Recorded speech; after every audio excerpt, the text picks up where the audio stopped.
Hello student, आज हम पढ़ेंगे चैप्टर 3 चतुर्भुजों को समझना, अंडरस्टैंडिंग क्वाड्रिलेटरल्स। इस चैप्टर में हम एक्सरसाइज 3.4 के क्वेश्चन सॉल्व करेंगे, क्वेश्चन नंबर 1 to 3। तो हम क्वेश्चन स्टार्ट करते हैं। तो क्वेश्चन फर्स्ट क्या है, बताए कथन सत्य है या असत्य। तो हमें यहाँ पे बताना है कि कौन सा कथन सत्य है और कौन सा कथन असत्य है।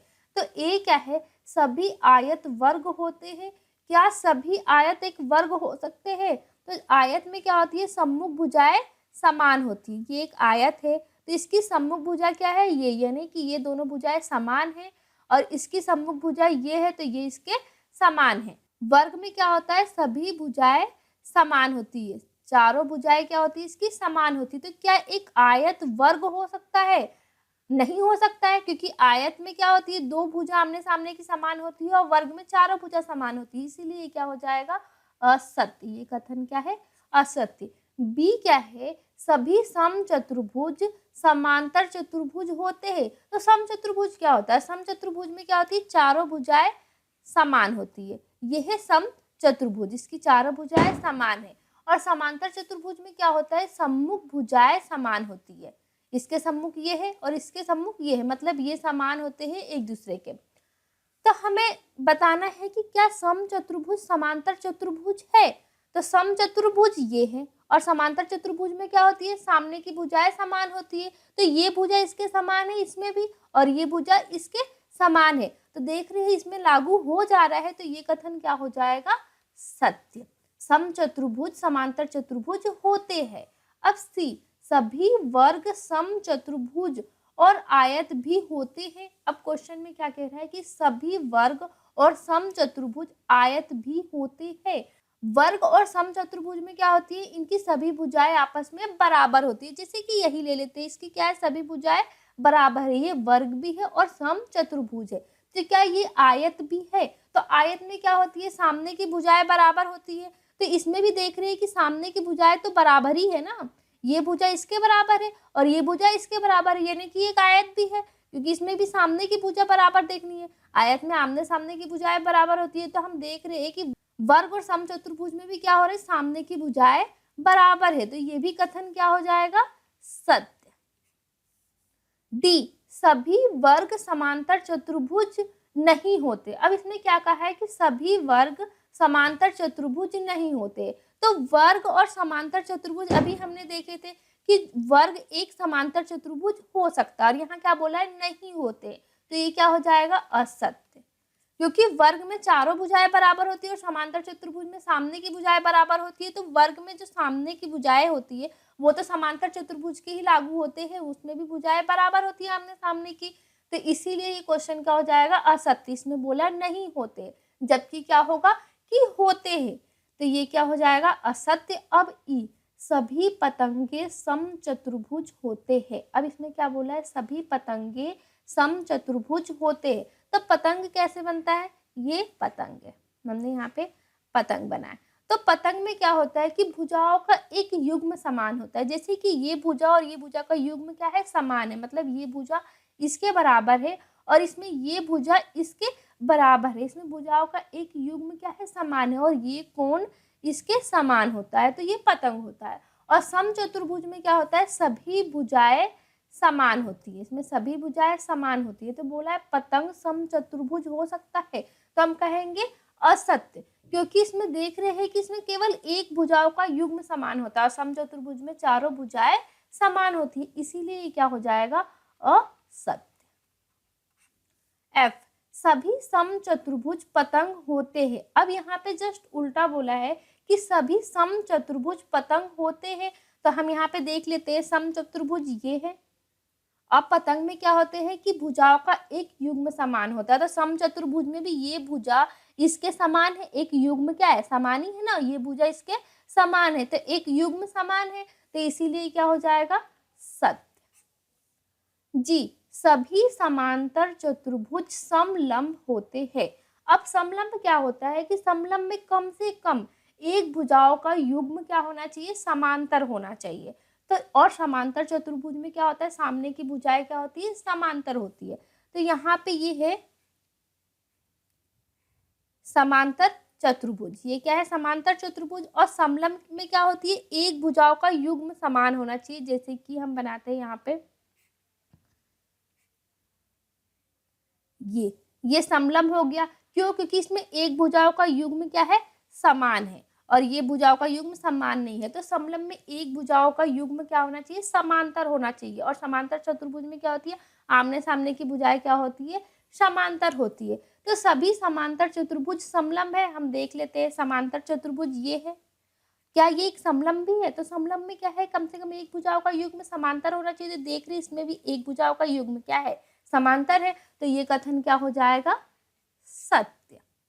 एच, सभी वर्ग समलंब होते हैं। अब इसमें बोला है क्या सभी वर्ग समलंब होते हैं? तो ये भी कथन क्या हो जाएगा? सत्य। अब हम क्वेश्चन नंबर 2 देखेंगे। उन सभी चतुर्भुजों की पहचान कीजिए जिसमें ए, चारों भुजाएं बराबर लंबाई की हो। तो अब ऐसा कौन सा चतुर्भुज होता है जिसमें कि सभी भुजाएं क्या होती है? बराबर लंबाई की होती है। तो ए का आंसर हम देंगे सम चतुर्भुज। सम चतुर्भुज में क्या होती है? सभी भुजाएं बराबर लंबाई की होती है। और क्या होता है? वर्ग। वर्ग में भी चारों भुजाएं क्या होती है? समान लंबाई की होती है, यानी कि बराबर लंबाई की होती है। सम चतुर्भुज और वर्ग, इसका आंसर हो जाएगा बी। बी क्या है? चार समकोण हो। अब हमें ऐसा चतुर्भुज बताना है कि उसमें चारों कोण क्या हो? समकोण हो। तो कैसा चतुर्भुज होता है? तो हम इसमें आंसर देंगे आयत। आयत में क्या होता है कि सभी कोण क्या होते हैं? समकोण होते हैं। यह है एक आयत। इसके ये सभी कोण क्या होंगे? एक समकोण होंगे, यानी कि 90 डिग्री के कोण बनेंगे। तो आयत और क्या होगा यहाँ पे? वर्ग। वर्ग में भी क्या होते हैं? सभी कोण 90 डिग्री के होते हैं। तो इस क्वेश्चन का ये हो जाएगा आंसर। अब हम क्वेश्चन 3 देखेंगे। बताए कैसे एक वर्ग है? बताए ये कैसे एक वर्ग है? यहाँ पे दिया है फर्स्ट एक चतुर्भुज। अब एक चतुर्भुज कैसे वर्ग है हमें ये बताना है। हमें पता है कि चतुर्भुज में 4 भुजाएं होती है और वर्ग में भी क्या होती है? 4 भुजाएं होती है। तो हम लिखेंगे चूंकि चतुर्भुज में 4 भुजाएं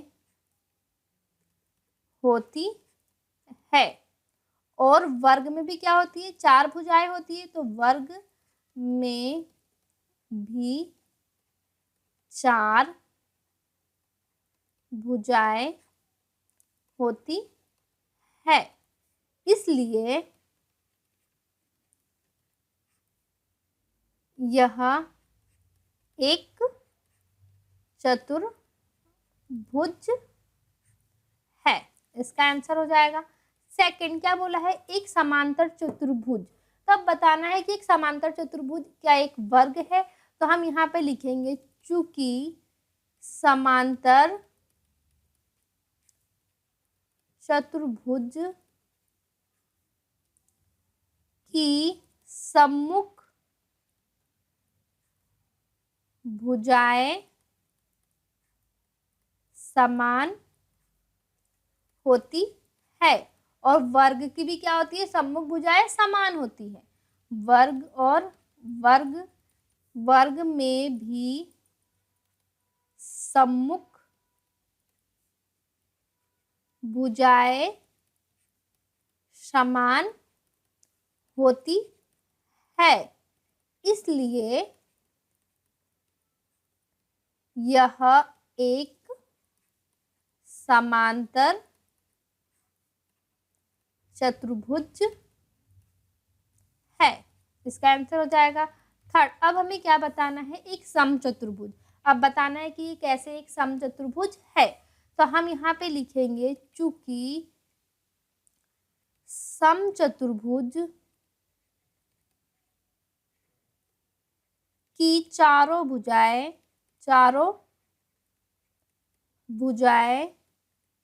समान होती है और वर्ग की भी चारों भुजाएं समान होती है, इसलिए यह एक समचतुर्भुज है। इसका आंसर हो जाएगा। अब फोर्थ लास्ट क्या है, एक आयत है। अब हमें बताना है कि कैसे एक वर्ग आयत है। तो आयत में भी क्या होती है, सम्मुख भुजाएं समान होती है और उनके कोण क्या होते हैं, समान होते हैं सभी कोण। चूंकि आयत की सम्मुख भुजाएं समान व प्रत्येक कोण समकोण होता है और वर्ग की भी सम्मुख भुजाएं व प्रत्येक कोण समकोण होते हैं, इसलिए यह एक आयत है। इस क्वेश्चन का ये हो जाएगा आंसर। हमें यही बताना था कि कैसे एक वर्ग, एक चतुर्भुज है, एक समांतर चतुर्भुज है, एक समचतुर्भुज और एक वर्ग है। तो हमने बता दिए यहाँ पे, इस क्वेश्चन का हो जाएगा ये आंसर। अगर आपको वीडियो अच्छी लगी हो तो प्लीज़ वीडियो को लाइक और शेयर करें और ऐसी वीडियो देखने के लिए चैनल को सब्सक्राइब करें और बेल आइकन का बटन जरूर दबाएं, जिससे कि आपको आने वाले वीडियो के नोटिफिकेशन मिल सके।